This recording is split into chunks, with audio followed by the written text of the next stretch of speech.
예, 오늘 말씀 보겠습니다. 소발의 충고와 욥의 답변 같이 배경 같이 읽습니다. 시작.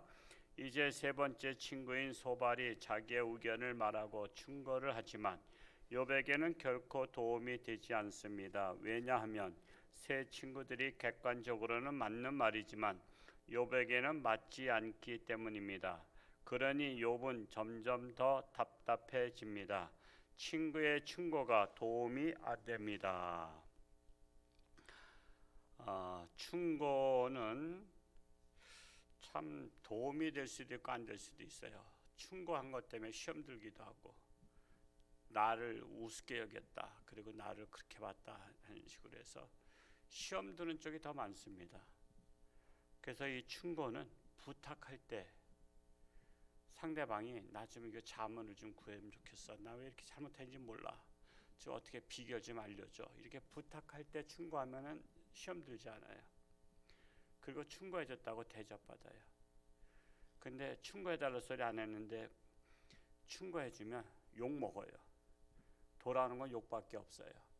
그러니까 충고는 충고대로 해주고 욕만 먹어요. 그러니까 우리는 참 분별력이 중요하다라는 겁니다. 분별력이 중요하다라는 것입니다.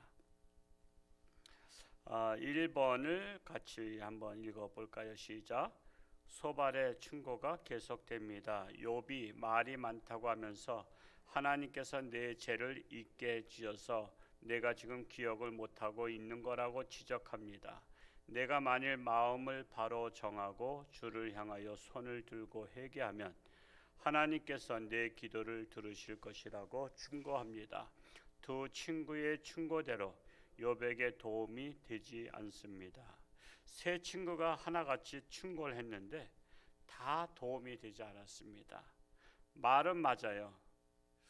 말은 맞는데 욥에게는 맞지 않았어요. 그냥 마음까지 와닿지 않은 것입니다. 그러니까 우리가 말이 맞다고 해서 충고하면 다 되는 줄 알지만 사실은 그렇지 않을 때가 있다라는 것을 보여주고 있습니다. 그래서 이 욥기가 굉장히 중요합니다. 욥기만 잘 읽어도 인생의 지혜, 분별력을 가질 수가 있습니다. 2번을 읽어볼까요? 시작. 욥은 친구들을 향하여 너희만 참으로 백성이로구나, 너희만 죽으면 지혜도 죽겠구나 라고 하면서 너희는 거짓말을 지어내는 자들이고 쓸모없는 의사들이며 너희의 격언은 재 같은 속담밖에 안 되니 너희는 제발 잠잠하고 나를 내버려 두라고 합니다. 아무리 바른 말이라도 사람들에게 모두 똑같지 않습니다. 또 욥은 또 친구들한테 충고하죠. 너희들이 또 잘못됐다. 그냥 도전에 응전하는 거예요. 그러니까는 서로 충고하면 어쩌자는 얘기예요. 그러니까 들을 사람은 누구란 말이에요. 그러니까는 이게 바로 욥이 친구들한테 이렇게 응전을 한다는 것은 너희들의 말이 맞지 않다라는 것입니다. 그래서 이 환난 당한 친구는 곁에서 그냥 함께 있어주는 것만으로도, 그냥 함께 있는 것만으로도 큰 힘이 됩니다. 괜히 말해가서 긁어부스러 만들지 않기를 바랍니다. 3번을 읽어볼까요? 시작. 이제 욥은 하나님께 두 가지를 기도합니다. 주의 손을 내게 대지 말아달라는 것과 주의 이염으로 나를 두렵게 하지 마시라고 하면서 나를 불러달라, 내가 대답하겠습니다 라고 합니다. 친구들의 충고가 도움이 되지 않자 이제 하나님을 향하여 어찌하여 라고 항의를 시작합니다. 우리도 그럴 때가 있습니다. 고난이 온 까닭을 알지 못할 때 어찌하여 제게 이런 일이 있습니까? 라고 기도할 수 있다는 것이죠. 그래서 이 생사화복을 하나님이 주관하시기 때문에 이런 화가 왔을 때 하나님을 바라보는 게 중요합니다. 하나님께서 나에게 무슨 뜻이 있으시기에 이런 화를 주셨나이까? 그러면서 하나님의 뜻을 깨닫는 것이 중요합니다. 한 구절을 봅시다. 오늘 말씀 읽으면서 마음에 와닿는 말씀 한 구절을 적고 되뇌어 봅시다. 11장 11절과 12절을 적었습니다. 11장 11절과 12절 같이 한번 읽어볼까요? 시작. 하나님은 허망한 사람을 아시나니 악한 일은 상관하지 아니하시는 듯하나 다 보시느니라. 허망한 사람은 지각이 없나니 그의 출생함이 들나귀 새끼 같으니라. 하나님은 허망한 사람을 다 아시는데 악한 일을 상관하지 않는 것처럼, 외면한 것처럼, 하지만 다 보시느니라 그랬어요. 그러니까 주시하고 있다는 거예요. 주시하고. 그러니까 왜 저 사람 왜 저렇게 나쁜 짓을 하는데 왜 하나님은 뭐 하고 계신가 도대체 그럴 때가 있잖아요. 도대체 하나님은 저런 사람을 안 잡아가 왜 심판 안 해? 근데 하나님은 다 보고 계신다. 정말 우리는 그래서 항상 하나님 앞에서, 그래서 우리는 사람들이 보든 안 보든 하나님 앞에서 서 있다는 느낌을 가지면 우리는 경거망동한 행동을 하지 않죠. 예를 들어서 도둑이, 우리나라는 이 참으로 길에 이제 물건 떨어져도 잘 안 주는 세상이 됐어요. 참 좋은 세상 됐는데 우리나라처럼 CCTV를 많이 설치한 나라가 또 있을까 싶어요. CCTV를 다 설치했어요. 그러니까 지역마다 어느 도시로 갈 때 다 그거 찍잖아요. 그러니까는 범죄자가 몇 시 몇 분에 어디를 통과했다는 게 다 나와요. 그렇기 때문에 옛날에는 인삼밭에서 인삼들을 많이 캐갔어요. 그런데 지금은 그 시골에도 다 방향적으로 다 있어요. 그러니까 그날 지나간 차들을 딱 조사한단 말이에요. 다 조사하고 또 CCTV를 또 인삼밭에도 설치해가지고 집에서 또 봐요. 그래서 어떤 사람은 거기서 맘 놓고 밤에 훔치다가 이미 벌써 경찰에 신고해서 경찰이 딱 와서 잡아요. 지금 사람도 그렇게 보는 세상이란 말이에요. 사람도 다 봐요. 사람도 그렇게 보는 세상인데 하물며 하나님께서 다 보고 계신다는 거예요. 그러니까 우리가 CCTV 앞에서 우리가 범죄할 수 없는 것처럼 우리는 하나님께서 다 내려다 보시기 때문에 늘 사람이 보든 안 보든 하나님을 의식하면서 사는 게 중요합니다. 뿐만 아니라 허망한 사람은 지각이 없나니, 지각이 뭐죠? 알지자, 깨달을 각자, 알지 못하고 깨닫지 못하는 거. 그러니까 무식하다는 거죠. 허망한 사람은 무식하다라는 것입니다. 마치 들나귀 새끼 같으니라, 즉 짐승 같다 말씀하고 있습니다. 그래서 깨닫는 것이 중요하다. 알고 깨닫는 것이 중요하다. 적용 보겠습니다. 시작. 사람이 말씀을 묵상하면서 나의 삶에 적용할 것과 실제적으로 행동에 옮길 것을 구체적으로 적어봅시다. 사람이 허망한 일에 분노한 것은 지각이 없기 때문이다. 그래서 하나님을 알고 깨닫는 것이 중요하다. 늘 깨달음을 달라고 기도하는 것이 중요하다라는 사실입니다. 감사하는 성도는 더욱더 풍성한 삶을 살게 됩니다. 오늘 하루 뒤돌아보며 한 줄로 감사를 적어봅시다. 오늘 하루도 감사한 일이 많으시길 축복하고요. 어제도 홍천군 기독교연합회 모여서 우리 홍천에서 차별금지법 반대 집회를 하자고 하는데 예상외로 또 이렇게 또 차별금지법을 찬성하는 목사님들이 또 두 분이 계시다 보니까 계속 싸울 수는 없는 일이고 토론이 벌어져서 아주 늦게까지 12시에 점심 먹으러 가기로 했는데 12시 한 50분까지 이게 서로가 마음에 또 상처받으면 안 되니까 목사들이니까 그래서 또 같이 의논하면서 정말 안타까운 일이 뭐냐면 이번에 그 차별금지법이 통과시키려고 하지만요 거기에는 다 두리뭉실 써 있어요. 성적 지향에 대해서 우리가 말을 혐오스러운 말을 해서는 안 된다.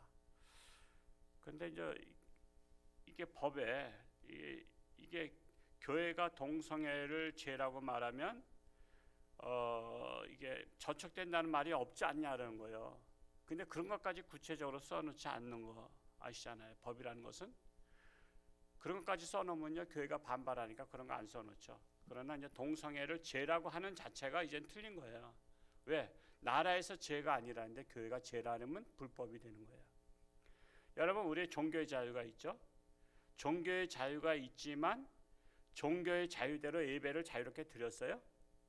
여러분, 기독교는 종교의 자유가, 우리나라는 종교의 자유가 있어요. 그러나 나라법이 우선으로 다 하잖아요.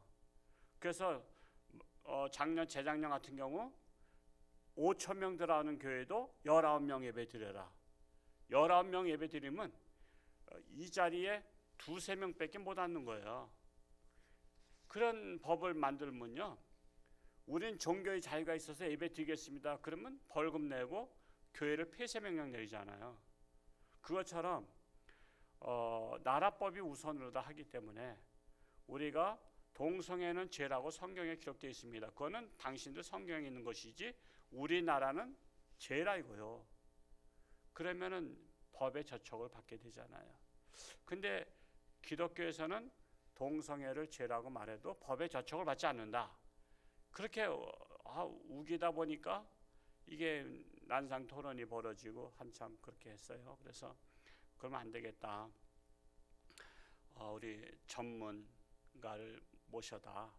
그러면 팩트가 뭔지를 한번 강의를 듣자. 그래서 어제 조영길 변호사님이 또 악법에 대해서 또 싸우시는 분이라 전화를 해서 우리 홍천에 한번 오시라. 그래서 한 2시간은 강의를 해야 된다 그래서 하여튼 목사 사모님들 다 모여서 한번 이 강의를 듣고 설명회를 듣고 우리가 판단하게 하자. 목사님들조차도 차별금지법을 찬성하는 분들이 홍천엔 3분의 1 정도는 돼요.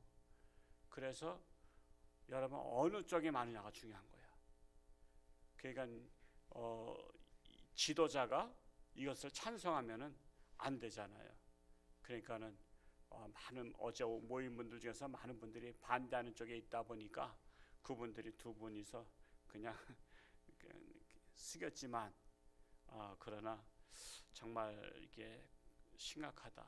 그래서 홍천에서 6월 12일 날 오후 4시에 집회를 하기로 했어요. 우리 이것을 알리기로 했어요. 차별금지법이 뭐가 잘못이다.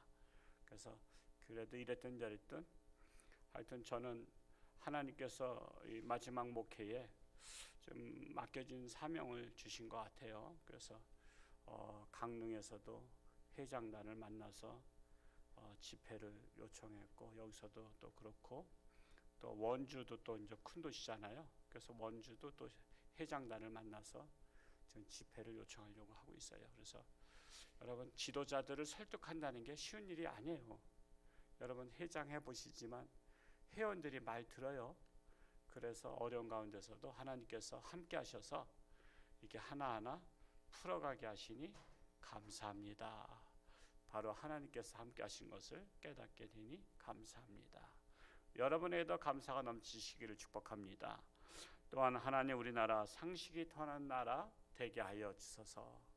지금 상식이 통하지 않는 나라 너무 답답했잖아요. 비상식이 통하는 나라가 됐잖아요. 그래서 상식이 통하는 나라가 되게 하여 주소서. 오늘 하루도 하나님과 동행하며 승리하는 복된 날 될 수 있기를 축복합니다. 기도합니다. 사랑하는 아버지 하나님, 감사합니다. 오늘 하루도 하나님과 동행하는 삶 되기 원합니다. 때로는 환란이 옵니다. 전염병이 옵니다. 참으로 코로나19로 인해서 세계가 시청거렸습니다. 또한 원숭이를 통해서 특별한 또 질병이 또 오고 있다고 합니다. 이렇게 재난이 겹쳐서 옵니다. 설상가상으로 옵니다.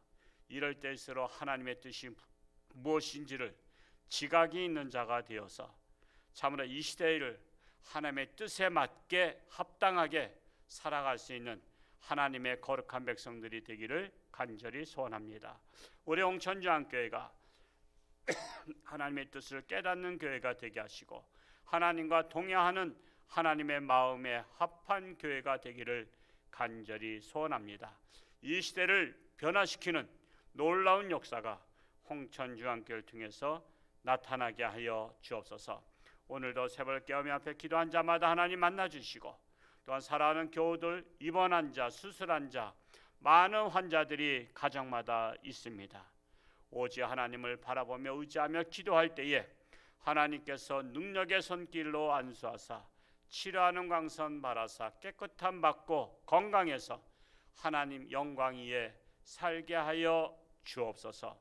감사드리며 예수님의 이름으로 축복하며 기도하옵나이다. 아멘.